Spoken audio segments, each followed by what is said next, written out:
একটা মেয়ের বিয়ে হয়ে গেলে মেয়েটা যখন বিয়ের পর শ্বশুরবাড়িতে আসে, সেখানকার আশেপাশের সকলেই শ্বশুর-শাশুড়িকে জিজ্ঞাসা করে তার ছেলের বউমা তাকে আদর যত্ন করছে তো?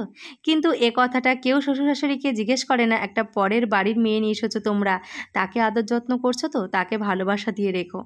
কি আজব তাই না? আমরা মেয়েরা নিজের শখের কাজে চুড়িটা ভেঙে গেলে যেখানে সারা বাড়ি মাথায় করে রাখতাম, আজ সেখানে নিজের মনটা ভেঙে গেলেও নিজের সামনে বসে থাকা নিজের মাকেও টের পেতে দিই না। মেয়েদের মনটা সত্যিই খুব কোমল। মেয়েরা সহজেই কিন্তু শ্বশুরবাড়িতে বেয়াদবি শুরু করে না। আঘাত পেতে পেতে পরিস্থিতি বাধ্য করে মেয়েটাকে মুখ খুলতে। মেয়েদের হৃদয়টা কমলের মতো, একটু আঘাত পেলেই তারা মুখ খুলতে শুরু করে। আর তখনই হয়ে যায় সমস্ত দোষ সেই বাড়ির বউয়ের, তাই না? বাড়ির বউয়ের কাছ থেকে যেমন শ্বশুর শাশুড়ির আদর যত্নটা আশা করা যায়, ঠিক তেমনই কিন্তু একটা অন্য বাড়ির মেয়েকে নিয়ে এসেও তাকে ঠিক নিজের মেয়ের মতো করে ভালোবাসা দিয়ে, স্নেহ দিয়ে, মায়া মমতা দিয়ে আগলে রেখে দেখো, তারা অবশ্যই তোমাদেরকেও ভালোবাসতে বাধ্য, তাই না? ভালোবাসা দিলেই কিন্তু ভালোবাসাটা পাওয়া যায়। Hello everyone, good morning. কেমন আছো তোমরা সকলে? আশা করছি সকলেই খুব ভালো আছে, আমরাও খুব ভালো আছি। সকালে অনেক সকাল সকাল ঘুম থেকে উঠেই দেখো কাজে লেগে গেছি। সোজা চলে এসেছি টেবিলটার উপরে। আগের দিনের মামামের যত প্যাকেজিং সব খাবারগুলো ছিল, এই যে এই ক্যারেটটার মধ্যে সমস্ত কিছু গুছিয়ে নিলাম। আসলে এর মধ্যে তো সব খাবার টাবার থাকে, তো এগুলো ধরো একটু পরে তো সমস্তগুলোই যখন আবার গোছাই, সব ঢেলে ফেলে একবারে পরিষ্কার করে আবার সব কিছু দেখো সুন্দর করে একদম টেবিলটার পরে গুছিয়ে রাখি। যদিও এখন টেবিলটার পরে খাওয়া দাওয়া তো হয় না, এগুলোই দেখো সুন্দর করে এখানে স্টোর করি। যদিও এখন টেবিলটার পরে খাওয়া দাওয়া কিছুই করা হয় না, আগেও খুব একটা করা হতো না, তোমাদের দাদাভাইও মাঝে মধ্যে খেত, মাঝে মধ্যেই খাওয়া দাওয়া হতো, আর খাবারটা রাখা হতো, এখন সেটাও রাখি না। এখন ওই তিনজন মিলে নিচেই বসে বেশ গল্প করে খেতে খেতে বেশ মজাটাই আলাদা লাগে, ওই জন্য নিচেই খাওয়া দাওয়া হয়। তো এখন সমস্ত ঘর দৌড়গুলো, বাসি ঘর দৌড়গুলো একটু ঝাড়ু দিয়ে নিচ্ছি। ঘরদোরগুলো ঝাড়ু দিয়ে এবার একে একে সমস্ত কাজবাজগুলো সেরে নেবো। এবার সোজা চলে আসলাম কিচেনে। তো কিচেনটা দেখতেই পাচ্ছ অপরিষ্কারই আছে। এবার সকালবেলায় কিচেনটা আজকে পরিষ্কার করতে হচ্ছে। আমি প্রতিদিনই প্রায় আর কি রাতেই পরিষ্কার টরিষ্কার করে রাখি, কারণ এই টোকাটা বাসন ফেলে রাখতে ভালো লাগে না। তবে তোমাদেরকে প্রায়ই বলি মাঝে মধ্যে আমার সকালে কিচেনটা পরিষ্কার করতে হয়, কারণ এটা বাধ্য হতে হয়, কিছু করার থাকে না। যেদিন তোমাদের দাদাভাই আর কি ডিউটি থেকে ফিরতে রাত হয়ে যায় না, সেদিন ধরো আমি আর এগুলো করে রাখতে পারি না। কারণ কি বলো তো নিজের বাড়ি না, নিজের স্বাধীনভাবে বা নিজের মানুষজনের সাথে সেটাও না। এখানে ধরো অনেক রকমের মানুষজনের সাথে থাকতে হয়, কারোর নাইট থাকে, কারোর ডিউটি থেকে আসে, কেউ ডিউটি করছে, অনেক রকমের প্রবলেম হয় যে এত রাতে মানে ঠিক একটা টাইমের মধ্যে যতই নিজের ঘরের চার দেওয়ালের মধ্যে থাকি না কেন, অনেক রুলস, অনেক কিছু ডিসিপ্লিন মেনে এই ঘরটুকুর মধ্যে থাকতে হয় মেনটেন করে। তো সেই জন্য তোমার ঘর থেকে অত রাতে আওয়াজ হবে, আলো জ্বলবে, সেটা কি হয়, পাশের মানুষের অনেক অসুবিধা হয়। তো সেইগুলো মেনে আমি আর করি না। তো যাক, এখন পরিষ্কার করে নিচ্ছি। এই যে জলের বোতলগুলো সব খালি ছিল, গোড়পাট ছিল, ওই জন্য ভাবলাম জলগুলো ভরে আগে গুছিয়ে নিই। তো নিয়ে তারপর চলে আসলাম সবজিগুলো গোছাতে, যেগুলো কালকে রাতে সবজি আনা হয়েছিল। তো সবজিটা তো সপ্তাহে দুদিন আসে, এক তোমার সোমবার আসে, এক বৃহস্পতিবার আসে। মাঝে মধ্যে হয়তো বৃহস্পতিবার না আসলে শুক্রবারে চলে আসে, এরকম হয়। একদিন মানে যদি বন্ধ যায় পরের দিনই আসে, মানে একদিন একটু পিছিয়ে আসে বা কিছু মানে না হলে বৃহস্পতিবার। এবার ওই মাঝে 3 দিনের, ওই যেদিন আসে সবজি 3 দিনের বা 2 দিন এরকম করে সবজিটা নেওয়া হয়, কারণ 2 দিন আসে সপ্তাহে ধরো। তো এখানে সবজি বলতে আর কি, এখানকার সবজি বলতে ওই তোমার গাজর, বিট, ফুলকপি, বাঁধাকপি, এইসবই, টমেটো, ক্যাপসিকাম, বরবটি, এইসবই খেতে হবে, কিছু না। ওই জন্য আলু পেঁয়াজটা এখানে স্টোরটা করে রাখা হয় বেশি করে, কারণ আলুটা তো প্রত্যেক দিনের সবজি দিয়ে ধরো লাগে, আলু ছাড়া তো মনে হয় না কিছুই আমি ভাবতে পারি। তো এখন যদিও বা এখানে শিমটা এখন আবার 2 দিন পাওয়া যাচ্ছে, ওই জন্য তোমাদের দাদাভাই শিমটা অনেকটা করে নিয়েছে, 1 কিলো মতো। যাই হোক, শিম টিম বাটা খেলে তাও তো একটু নিজের গ্রামের খাবারগুলো খাচ্ছে এরকম কিছু মনে হয়, কারণ খুব মিস করি খাবারগুলো। ওখানে অনেক রকমের সবজি পাওয়া যায়, তোমার কোনো দিন একঘেয়েমিটা লাগে না, আজকে এই সবজি খেলাম কালকে ও, এখানে দেখো একই সবজি, এই সবজি। ওই জন্য বেশি করেও আনা হয় না, এনেও সেই বর্ষার সবজি পচন ধরে যাচ্ছে। গাজর তো যা আনা হয় মানে আনতে আনতেই যেন এদিক থেকে নষ্ট হতে থাকে, অর্ধেক ফেলা যায়, অর্ধেক খাওয়া, এই করে ওই জন্য আর কি 2-3 দিনেরটা একবারে নিয়ে আসা হয়, আবার তো একদিন 2-3 দিন পরে আসে। আর লঙ্কাগুলোকে বোটা ছাড়িয়ে রাখলাম, তাহলে অনেক দিনই থাকবে। তো তারপরে এবার কিচেনটাকে এবার পরিষ্কার করে নেবো, সমস্ত সবজি টবজি গুছিয়ে নিয়েছি, সমস্ত কিচেনটাকে এবার গুছিয়ে ফাঁকা করে দিয়েছি। এবারটা এখানটায় স্কচব্রাইট দিয়ে সাবান দিয়ে ভালো করে ডলে নিয়ে গ্যাস ট্যাসগুলো এবারটা, আর এইখানটায় না একটু হচ্ছে যেহেতু রুটি করা হয়েছিল কালকে রাতে, তোমাদের দাদাভাই কটা রুটি খেয়েছিল, আর আমি আর মামাম কিন্তু ভাতই খেয়েছিলাম। ওই যে রাতে যদি মুছে রাখতাম অতটা হতো না, ওই জল টল পড়েছে আটা গুঁড়োর উপরে, ওই এঁটে এঁটে গেছে। যখনই নিজে যদি গ্যাস ট্যাস প্রতিবার রান্নার পরেই, তো আমি সবসময় রান্নার পরে যত কষ্ট হোক আমি চাই মানে দিনের বেলা মানে হোক আর বা রাতেও মানে পরিষ্কারটা তখনই করে নিই রান্নার পরে, খুব সহজে রান্না করতে করতেই পরিষ্কার করতে থাকি, তাহলে খুব সুবিধা হয়। বা যদি ভাতও করি না তারপরেও আমি এরকম করে সাবান দিয়ে মুছি, না হলে না ঠিক নেতা দিয়ে মুছলে আমার ঠিক একটা পরিষ্কার পরিষ্কার ব্যাপারটা লাগে না। একটু সাবানের ছোঁয়াটা দিয়ে দিলে না খুব সুন্দরভাবে মনে হয় চকচক করছে, ক্লিন হচ্ছে ব্যাপারটা।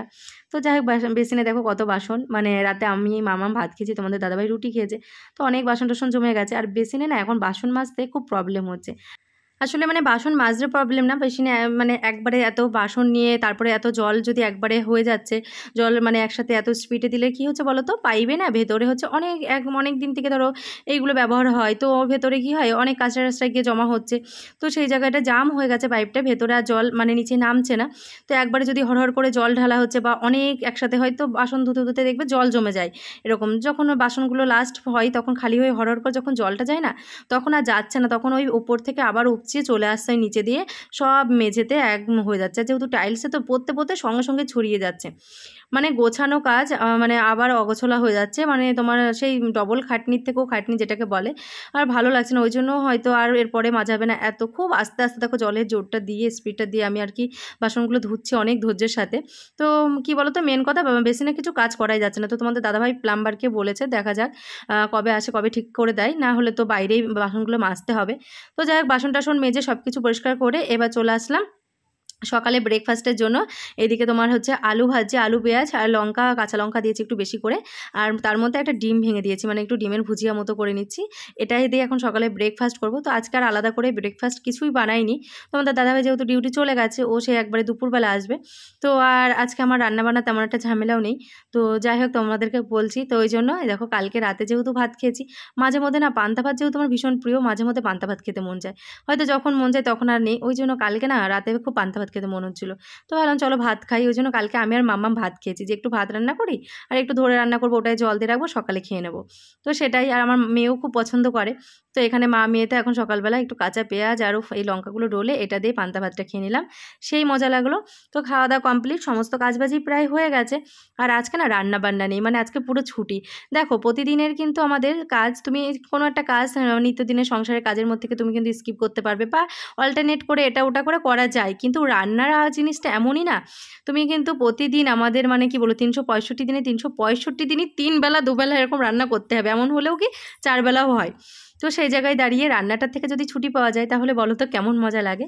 হ্যাঁ, রান্না করতে করতে যদি হেল্প করে দেয়, বা যেমন তোমাদের দাদাভাই রান্না করে দেয়, সেগুলো তো মজা আলাদা, সেটা অন্য তৃপ্তি, কিন্তু মাঝে মধ্যে পুরো রান্নাটাই বাড়িতে হবে না, পুরো অফ, মানে রেস্টুরেন্ট থেকে বা কোনো হোটেল থেকে যদি অর্ডার করা যায় কেমন হয়। কিন্তু এখানে আর রেস্টুরেন্ট হোটেল কোথায়, এখানে তো মেস থেকেই নিতে হবে, কিছু করার নেই।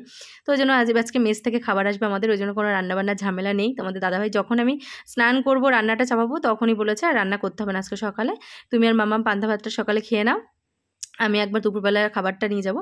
তো এদিকে দেখো আমার কিচেন টিচেন সব পরিষ্কার করে একদম গুছিয়ে নিয়েছি, সবজি টবজি সব গুছিয়ে, আর বেডরুমটাও তো দেখলে, আর বাইরে কিন্তু দারুণ ওয়েদারটা আজকে। আর এই ঘরটায় তো তেমন কিছু নেই, এই ঘরে সব স্টোরেজ জিনিসপত্রই বলতে পারো, যেমন এই ট্রলি, তারপরে তোমাদের দাদাভাইয়ের লাগেজ, ট্রাঙ্ক, এই যে এখানে তোমার হচ্ছে টেবিলটা থাকে, এইসব টুকিটাকি জিনিস, এটা পুরো ফাঁকাই এই রুমটা, মানে এটা দরজা থেকে ঢুকেই। তো এই দেখো মামামকে এখন হচ্ছে নিচে পাঠাচ্ছি, তোমাদের দাদাভাই ফোন করলো যে ওকে দিয়ে লাঞ্চ বক্সগুলো পাঠাও, ও যাবে খাবার আনতে। তো যাই হোক, খাবার চলে এসছে আজকে আমাদের মেস থেকে। তো ভাবো এখানে তো খাবার তোমার যদি মন হয় যে আজকে রান্না করবো না বা কোনো কিছু, তাহলে তো মেস থেকেই নিতে হবে।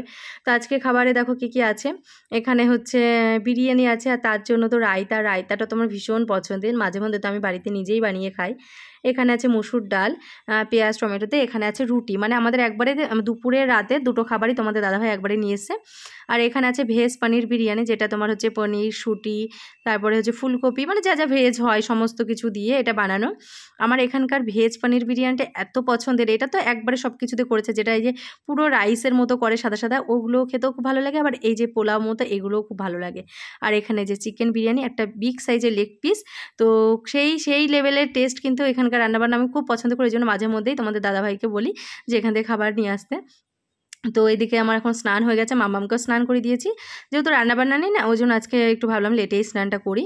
তো এখন মাথাটা আসছে, সিঁদুরটা পরে নিচ্ছি, আর একটু ক্রিমটা মেখে এবারটা তোমাদের দাদাভাই মানে খাবারটা দিয়ে না, ও একটু কন্টেনার করে ছোটো টিফিন বক্সে করে একটু ভেজ পনির বিরিয়ানিটা আলাদা করে নিয়ে এসেছিলো, গরম গরম তো একদম দেখলে ধোয়া উঠছে, ওটাই ও খেয়ে চলে গেছে। আর যেটা পনির একদম একটা ফুল কন্টেনার দেখলে পনির বিরিয়ানি, ওটা থাকবে, ওটা একদম রাতে হয়ে যাবে। আর এখন মা মেয়ে মিলে চিকেন বিরিয়ানিটা খেয়ে নেবো, যেহেতু তোমাদের দাদাভাই চিকেন বিরিয়ানি অত পছন্দ করে না, হ্যাঁ আমি বানালে তবে সেটা খাবে, তাছাড়া না। তো যাই হোক আমি এদিকে একদম মানে মাথাটাতে আসছে দেখো, এই চলে এসছে এবার খাবারটা নিতে, মাম্মামকেও একটু খাইয়ে দেবো আর আমি খেয়ে নেবো। তো এটাই হচ্ছে এখন নিয়ে নিচ্ছে কন্টেনার থেকে এখন চিকেন বিরিয়ানিটা, আমি আর মাম্মাম খাবো। তো দুজনে মিলে খেয়েও শেষ করতে পারবো না, মানে যা আছে আমাদের মানে পুরো দিনভর হয়ে যাবে। আর রাত দিয়ে মানে রাত দুপুর দুবেলারই আনা, তবু বেশি। তো এখানে নিয়ে নিয়েছে। আর এই যে এদের যে বিরিয়ানিটা দেখতে পাচ্ছ একবারে সব কিছু দিয়ে করে, তো ওই জন্য এরকম। কিন্তু দেখো কোনো যে বাসমতি রাইস বা কিছু না, যেটা আমরা নর্মাল রাইসটা খাই সেটা দিয়েই করে। আর এত টেস্ট হয় কি বলবো। তো খেতে খেতে কিন্তু আমার পেঁয়াজটা নেওয়ার কথা মনে পড়লো, আবার পেঁয়াজটা নিয়ে আসলাম, সেই লাগছে খেতে, বিশ্বাস করো দারুণ টেস্ট হয়েছে। আর প্রচণ্ড ঝাল হয়েছে, মানে আমি এত ঝাল প্রিয় মানুষ, আমি ঝাল খেতে পাচ্ছি না, মানে শোষাচ্ছি। আমার মেয়ে এত সুন্দর খেয়ে যাচ্ছে, আমি তাই ভাবছি, মানে ও প্রচণ্ড ঝাল খায়। তো খাওয়া দাওয়াটা তো জমিয়ে করলাম, খাওয়া দাওয়ার পরে এবার খাওয়া দাওয়াটা না বেশি হয়ে গেছে, আর কি করব। তো ভাবলাম কি এখন আর শোবো না, তো তোমাদের দাদাভাই চলে এসছে, ও একটু স্নান করে মামাকে নিয়ে একটু শুক, আর আমি ভাবছি একটু হাঁটাচলা করি। তো মাঝখান থেকে টিনা একটু ডাকলো, টিনার ঘরের সামনে একটু এসলাম যে ওকে যে চুলের ব্যান্ডটা দিতে। তো দিয়ে এবারটা যাবো, এবার এই একটু হাঁটাচলা করে তারপরে গিয়ে একটু শোবো, মানে একদম ডাইরেক্ট খেয়ে আজকে শুইনি, কারণ প্রচণ্ড খাওয়াটা হয়ে গেছে না। তো তো খাওয়া দাওয়া তো সেই আজকে পুরো মানে আজকে দিনটা পুরো এনজয় করার দিন, রান্না বান্না নেই, কোনো কাজ নেই, সব কিছু কমপ্লিট। চলো, তো একটু রেস্ট করার পর গুড ইভিনিং, এখন হচ্ছে বাজে প্রায় ওই 7:30 মতো। তো দেখো সন্ধ্যাবেলায় আবার তোমাদের দাদাভাইদের পার্টি ছিল, তো সেখানে দেখো টিফিনে দিয়েছিল তোমার হচ্ছে, এখানে আছে ইতালিয়ান আর কি স্যালাড, যেটার মধ্যে তোমার আলু, গাজর, কড়াইশুঁটি, পাইনঅ্যাপেল, মানে সমস্ত ফ্রুটস ভেজিটেবলস দিয়ে যেটা হয় একটা ক্রিমি দিয়ে ইটালিয়ান স্যালাড। আর এখানে ছিল পনির চাউ, যেটার মধ্যে পনিরটা মামামের খুব ফেভারিট, চাউটাও সেই হয়েছে খেতে, পনিরগুলো মামাম সব তুলে তুলে খেয়ে নিয়েছে। আর এখানে আছে মিক্সড ফ্রাইড রাইস, দারুণ লাগছে খেতে। তো এটা দিয়ে এখন সন্ধ্যাবেলার টিফিনটা খাচ্ছি, সারাদিন শুধু খাই খাই খাই খাই আজকে গেল। চলো, দুর্দান্ত খাওয়া দাওয়া হলো, একদম রান্না বান্না ছাড়া যদি এরকম মাঝে মধ্যে মানে সবসময় নিজে রান্না করে খেতে খেতেও দেখবে ভালো লাগে না, এরকম বেশ ভালোই লাগে। চলো আজকের মতো এখানেই শেষ করছি ভিডিওটা, আবার দেখা হচ্ছে নেক্সট ভিডিওর সাথে। সবাই খুব ভালো থেকো, সুস্থ থেকো, টাটা।